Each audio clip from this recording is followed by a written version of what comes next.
I was sitting in my car outside our house staring at my phone finger, hovering over the call button. Lauren. That was her name. The woman whose life I was about to blow apart. My heart pounded so hard I could hear it in my ears. Through the living room window, I could see Sarah on the couch, completely unaware of what was coming. 3 weeks ago, our life looked perfect, happy, normal. Then, I found the messages on her phone. Now here I was, about to end everything. Before I tell you what happened next, I would love to know where you are watching this from. Drop your location in the comments below. And, if you are enjoying this story so far, please hit that like button and subscribe to the channel. Trust me, you will want to hear how this all played out. Sarah and I had been married for 7 years. We met in college, fell in love at first sight, during a random philosophy class we both barely passed. She sat 2 rows ahead of me, always playing with her hair when she was thinking. I spent more time watching her than listening to the professor. Eventually, I worked up the courage to ask her out for coffee. That coffee turned into dinner, into a relationship. And 4 years later, we were standing at an altar, promising forever to each other. Our marriage felt like something out of a movie. I worked as a software engineer for a tech startup downtown, pulling decent money and genuinely enjoying what I did. Sarah worked in marketing for a mid-size advertising firm. We had our routines. Every morning we would wake up together, make coffee in our tiny kitchen, and talk about our plans for the day. She always added way too much cream to hers. I used to tease her about it, calling it sugar water with a hint of coffee. She would laugh and say, "That is how you make life sweeter." Evenings were our favorite time. We would cook dinner together, nothing fancy, just pasta, or stir-fry, whatever we felt like. Then, we would curl up on the couch and watch whatever show we were binging at the time. On weekends, we walked through the park near our house holding hands like teenagers. We talked about having kids someday, maybe in a year or two. We wanted to travel first, see Europe, maybe Asia. Life felt full of possibilities. Sarah was always vibrant, full of energy. She lit up every room she walked into. Her laugh was infectious. I trusted her completely, never once doubted her. Why would I? She was my best friend. My partner, the person I wanted to grow old with. Looking back now, I realize how naive that sounds. But that is what love does. It makes you blind to the things you should see. Then, about 3 months ago, things started changing. Small things at first. Sarah began working late more often. She would text me, saying she had to finish a presentation or sit in on a late meeting. I believed her, because I had no reason not to. Her company was launching a new campaign. It made sense. But then her phone became a fortress. She started keeping it face down all the time. She changed her password. When I asked about it casually, she said her company implemented new security protocols. Again, it sounded reasonable. She started paying more attention to her appearance too. New clothes appeared in her closet. She spent more time on her makeup in the mornings, wearing perfume I did not recognize. When I complimented her, telling her she looked beautiful, she smiled and said she wanted to feel more confident at work. I supported that. I thought it was great that she was investing in herself. I even encouraged her to buy more clothes if it made her happy. But our intimacy started fading. We went from making love a few times a week to maybe once every 2 weeks, then less.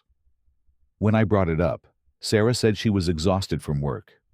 The new campaign was draining her. She promised things would get better once the project wrapped up. I tried to be understanding. I did not want to pressure her, so I waited, thinking everything would return to normal soon. It was a Friday evening 3 weeks ago when my world shattered. I came home early because my team finished a major project ahead of schedule. My boss let us leave at 4 instead of 6. I was excited, thinking maybe Sarah and I could go out for dinner, reconnect a little. When I walked in, the house was quiet. I heard the shower running upstairs. Sarah's phone was sitting on the kitchen counter screen facing up. Then it buzzed. A message notification lit up the screen. "Cannot wait to see you tomorrow. I miss touching you." The sender's name was Derek. I stood there frozen, staring at those words. My brain refused to process what I was reading. It had to be a mistake. Maybe a friend joking around. But then, another message came through. Last night was incredible. You are amazing. My stomach dropped. My hands started shaking. I felt like someone had punched me in the gut, and I could not breathe. Without thinking, I picked up her phone. She had not changed the passcode completely. She still used her fingerprint, and I knew her backup pin. We never kept secrets. Or so I thought. I opened the messages. There was a whole thread. Weeks of conversations. Months, actually. Intimate messages. Sexual messages.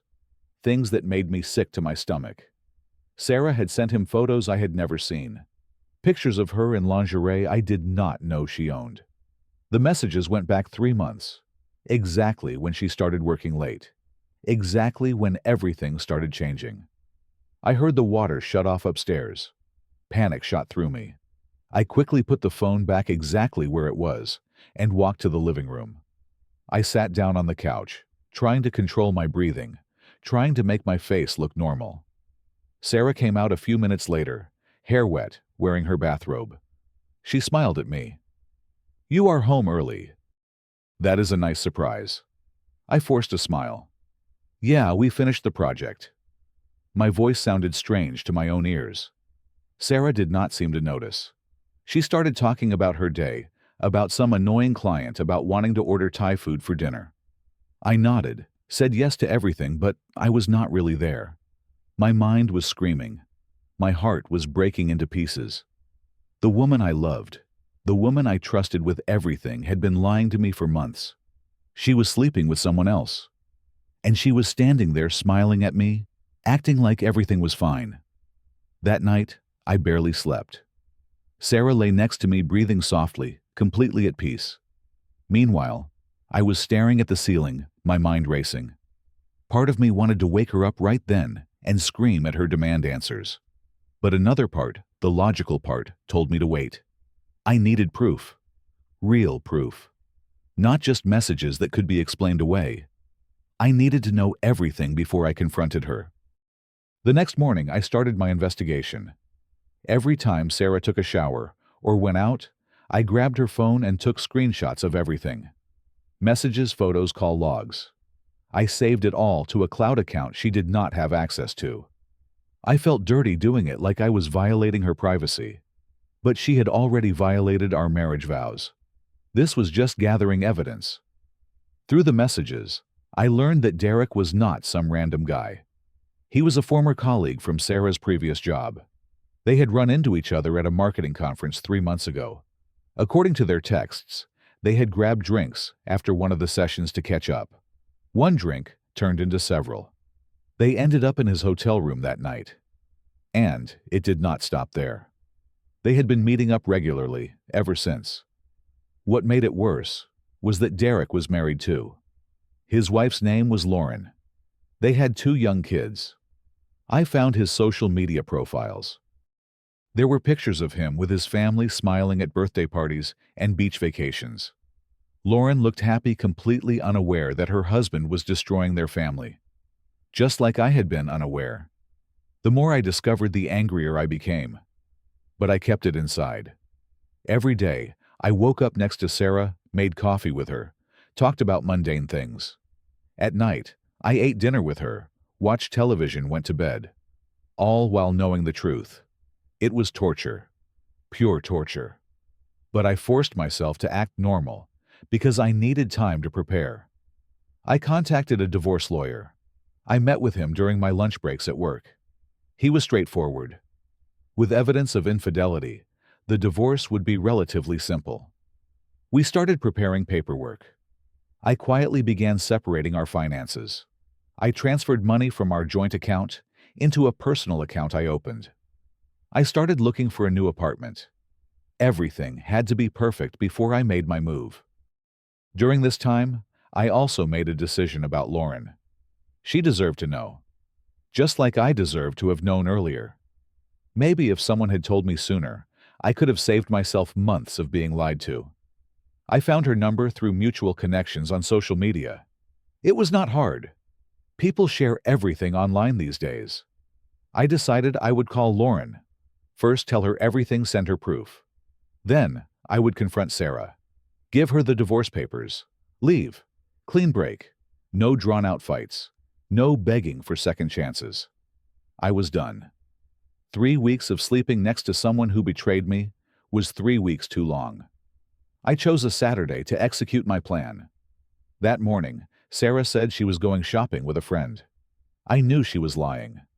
By this point, I could tell every time she lied. There was a certain look in her eyes, a slight hesitation in her voice. I just nodded and said, "Have fun." Once she left, I sat in my car in the driveway, phone in hand, Lauren's number on the screen. My finger hovered over the call button. This was it. Once I made this call, there was no going back. 2 families would explode. Lives would change forever. But I kept thinking about Lauren sitting at home, probably making lunch for her kids, completely oblivious to what her husband was doing. She had a right to know, just like I had wished someone had told me sooner. I looked up at our living room window. Everything looked peaceful from the outside. Our house with its blue shutters and white fence. The perfect picture of suburban happiness. But it was all a lie. Just a shell hiding rot underneath. I took a deep breath and pressed call. The phone rang once, twice. Then suddenly my car door flew open. Sarah was standing there, face white as a sheet, eyes wide with terror. She had not gone shopping. She must have forgotten something and come back. And she saw me sitting in the car, phone pressed to my ear, Lauren's name on the screen. "What are you doing?" she screamed. Her hand shot out and grabbed my phone, hitting the end call button before Lauren could answer. I sat there completely calm, looking up at her. The fear in her eyes was obvious. She knew. She knew I knew. "Who is Lauren? Why are you calling her?" Her voice was shaking, trying to sound confused, but we both knew she was not confused at all. She knew exactly who Lauren was. I did not say anything, just stared at her. Watching her panic was almost satisfying after weeks of pretending everything was fine. Sarah's breathing got faster. Her hands were trembling. She looked down at my phone, still clutched in her hand, then back at me. "Wesley, please. Talk to me. What is going on?" But her voice gave her away. She was not asking because she did not know. She was asking because she was terrified of what came next. I reached out calmly and took my phone back from her hand. She did not resist. "How long?" I asked. My voice was cold, detached, like I was asking about the weather. Sarah swallowed hard. "What do you mean? How long? What? How long have you been sleeping with Derek?" The color drained from her face completely. For a moment, she just stood there frozen. Then, her knees gave out. She collapsed onto the ground next to my car, her whole body shaking. I do not. Wesley, please." "How long?" I asked again, firmer this time. She looked up at me, tears starting to stream down her face. 2 months. Maybe 3. Her voice was barely a whisper. I let out a bitter laugh. "Try again." Sarah realized I knew everything. There was no point in lying anymore. She buried her face in her hands. "I am sorry. I am so sorry. It was a mistake. A huge mistake." The words tumbled out between sobs. "It meant nothing. I swear. I love you. Only you." I felt nothing but disgust. 3 months of lying to my face. 3 months of coming home from his bed and climbing into mine. 3 months of acting like everything was perfect while destroying our marriage behind my back. And now, she wanted me to believe it meant nothing. "Please, Wesley, do not do this. Please." She grabbed my arm, her nails digging into my skin. "I know what you think you know, but please let me explain. It was stupid. I will end it right now. Right this second. Just please do not call Lauren. Please." That made me angry. Not sad. Not hurt. Angry. "You are worried about Lauren. I pulled my arm away from her. You are worried about Derek's family. What about our family? What about us? I know, she sobbed. I messed up. I messed up so bad. But we can fix this. We can go to counseling. I will do anything. Anything you want. Just please, if you ever loved me, do not make that call. Do not tell his wife. Derek has kids. His family will be destroyed. I looked down at her. This woman I had loved for over a decade, kneeling on the ground begging me not to expose her affair.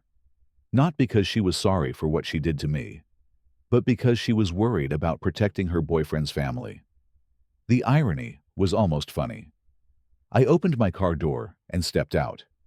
Sarah scrambled to her feet, following me as I walked toward the house. Wesley, please talk to me. We can work through this. I will do anything. I did not respond. Just walked inside straight to our bedroom. I had already packed a bag days ago. It was hidden in the back of the closet. I pulled it out now. Inside were clothes, my laptop, important documents, everything I needed. Sarah stood in the doorway, watching me with wide, terrified eyes. Where are you going? What are you doing?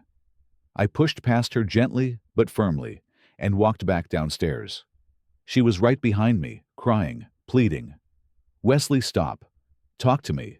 Do not leave. We can fix this. I went to the kitchen counter and picked up an envelope I had left there this morning. Inside were the divorce papers. I handed it to her. Divorce papers. Sign them. My voice was steady. Final. Sarah opened the envelope with shaking hands. When she saw what was inside, her whole body started trembling. No. This cannot be happening. Wesley, please. I walked toward the front door.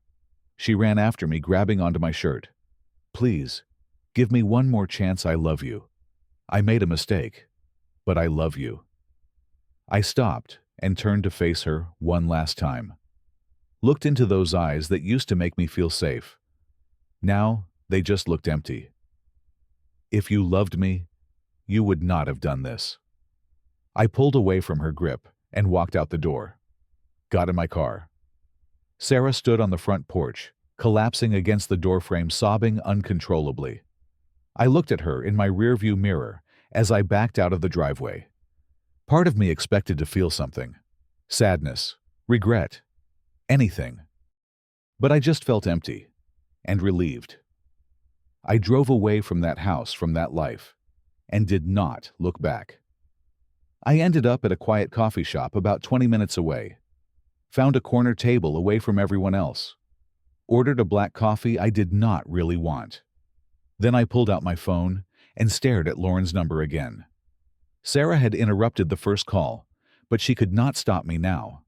I hit call. It rang 3 times before a woman answered. Hello. Her voice was friendly, unsuspecting.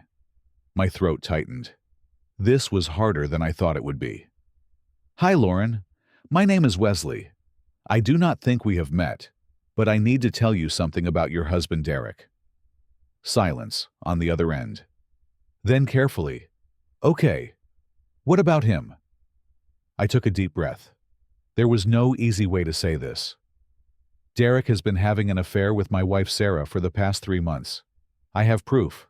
Messages, photos, everything. I am sending you an email right now with all the evidence. I am sorry to be the one to tell you this, but you deserve to know. More silence.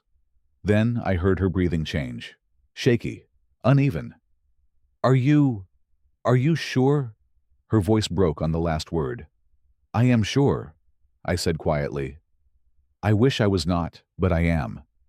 I could hear her crying softly. Thank you for telling me, she finally whispered. I had no idea. I thought everything was fine. I know, I said. I thought the same thing about my marriage. We talked for a few more minutes. I sent her the evidence like I promised. Screenshots of messages, photos, everything I had collected over the past 3 weeks. She thanked me again through her tears and said she was going to confront Derek immediately. I wished her luck and meant it. Then we hung up. I sat there in that coffee shop for a long time staring at my phone. It was done. Everything was out in the open now. No more secrets. No more lies. Just the truth, ugly as it was. I felt a strange sense of calm wash over me.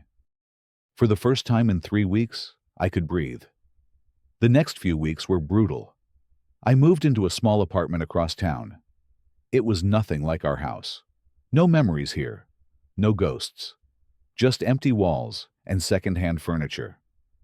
At night, I would lie awake thinking about Sarah, about the good times we had, about the future we had planned that would never happen now. It hurt. It hurt like nothing I had ever experienced. But I knew I had made the right choice. Sarah tried calling me constantly, left voicemails crying, begging for another chance. She sent long text messages, promising she would change, that it would never happen again, that she loved me more than anything. But I blocked her number. I could not listen to it anymore. Every word felt like another betrayal. She had 3 months to choose me.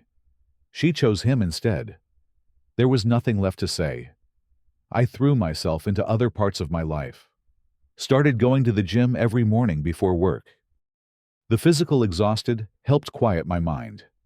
I reconnected with old friends I had lost touch with over the years. Guys from college, former co-workers. They listened when I needed to talk. Distracted me when I needed to not think. Their support meant everything. Work became my refuge. I volunteered for extra projects, stayed late at the office. My boss noticed my dedication and gave me a leadership role on a new major project. The recognition felt good. It reminded me that I had value beyond being someone's husband. I was good at my job. I had skills. I had a future. Through mutual friends, I heard updates about Sarah and Derek. Lauren had indeed confronted Derek that same day I called her. She kicked him out of their house immediately, filed for divorce within a week. Sarah lost her job after the affair became office gossip at her company. Apparently, Derek worked with several of her current colleagues. Word spread fast. Her reputation was destroyed. Derek and Sarah did not stay together. Once the affair was exposed, they both realized what they had was not real. It was just excitement, forbidden fruit. When it stopped being secret, it stopped being fun. They went their separate ways, both of them alone dealing with the wreckage they created. I did not feel happy hearing all this. I did not feel vindicated or satisfied. I just felt sad. Sad for all the pain. Sad for Lauren and her kids. Sad for the years Sarah and I wasted. Sad for the trust that was broken and could never be repaired. But I did not regret my decision. Not for a second. Because staying would have meant accepting disrespect. It would have meant teaching myself that betrayal was acceptable if you loved someone enough. And that was a lesson I refused to learn. 6 months after I moved out, the divorce was finalized. I stood outside the courthouse holding the papers in my hand. Officially single. Officially free. I expected to feel something dramatic. Relief or sadness or anger. But I just felt peaceful. Like I had finally closed a painful chapter and could start fresh. I realized something important during those months. Betrayal is one of the most painful things that can happen in a relationship.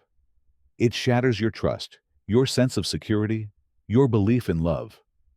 But how you respond to it defines who you are. I could have stayed. I could have tried to forgive and forget. Some people do. Some people make it work. But I knew myself well enough to know I could not. Every time I looked at Sarah, I would have remembered. Every late night at work, every phone call, every moment away from me would have made me suspicious. That is no way to live. So I chose myself. I chose my dignity. I chose to walk away from someone who did not value what we had. It was not about revenge. It was not about making Sarah suffer. It was about knowing my worth and refusing to accept less than I deserved. And that decision, as hard as it was, gave me something I had not felt in months. Freedom. I am not going to lie and say everything is perfect now. I still have bad days. Days where I miss what we had, or what I thought we had. Days where I wonder if I could have done something differently. But those days are getting fewer and farther between. And I know that somewhere out there is someone who will value loyalty the way I do. Someone who will choose me every single day, not just when it is convenient. My life is different now. Smaller in some ways, quieter. But it is honest. There are no lies hiding under the surface. No secrets eating away at the foundation. Just me, rebuilding one day at a time. And that is enough. I looked up at the sky outside the courthouse that day, the divorce papers still in my hand. I smiled for the first time in months. Really smiled. Because I realized something important. The future was still out there waiting for me. And this time, I was not going to lose myself in someone else. This time, I was going to build something real, with someone who deserved it. Sometimes the hardest thing and the right thing are the same thing. And walking away does not mean you are weak. It means you are strong enough to know your worth. So let me ask you something. Have you ever had to make a difficult choice between what was comfortable and what was right? How did you handle it? Drop your thoughts in the comments below. I would love to hear your stories. And if this story resonated with you, please hit that like button and subscribe to the channel. Share this with someone who might need to hear it. Thank you for listening to my story. I hope it helps someone out there who might be going through something similar. Stay strong, stay true to yourself, and remember that you deserve respect and honesty in all your relationships. Take care.